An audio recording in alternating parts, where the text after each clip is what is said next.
अस्सलाम वालेकुम viewers, welcome back to my channel. मेरी आज की वीडियो का टॉपिक है first year commerce business math section B year 2022। Year 2022 का मैं आज आपको पार्ट नंबर 5 एक्सप्लेन करने वाली हूँ, जिसका क्वेश्चन कुछ इस तरीके से गिवन किया गया है। 35 workers can build a house in 16 days. How many days will 28 workers working at the same rate take to the same house.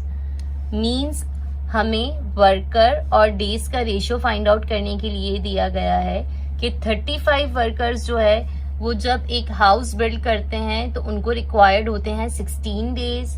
अब 35 वर्कर्स काम नहीं करेंगे बल्कि 28 वर्कर्स काम करेंगे, तो उनको 16 डेज रिक्वायर्ड ऑब्वियस है नहीं होंगे। उनको कितने डेज रिक्वायर्ड होंगे?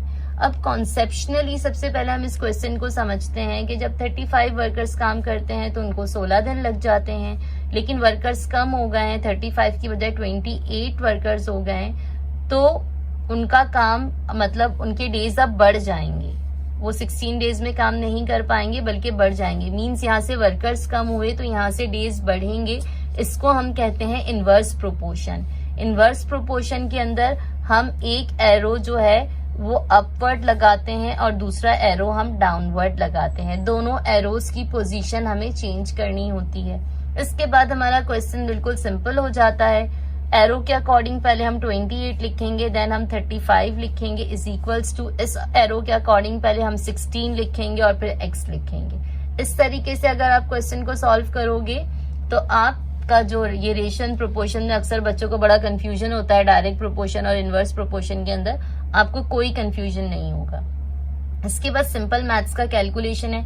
35 जो वो मल्टीप्लाई हो रहा था, डिवाइड हो रहा था, तो हमने उसको मल्टीप्लाई कर दिया, और 28 जो है वो ऊपर था तो हमने उसको नीचे शिफ्ट कर दिया। उसके बाद सिंपल हमने जो है वो डिवाइड किया है। 7 5 35 और 7 4 28, 4 1 4, 4 4 16।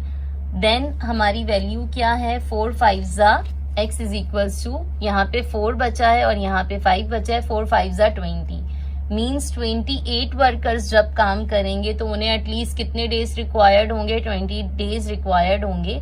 हमारा आंसर आ चुका है। ये बहुत सिंपल तरीका है इनवर्स प्रोपोर्शन और डायरेक्ट प्रोपोर्शन को फाइंड आउट करने का। आई होप आपको अच्छे से समझ में आ गया होगा। फिर भी अगर आपका कोई ऐसा क्वेश्चन है जो आप मुझसे समझना चाहते हैं तो आप मेरे चैनल के कमेंट सेक्शन पे मुझे मैसेज करके मुझसे पूछ सकते हैं। Kindly like, subscribe and share my channel. Thank you.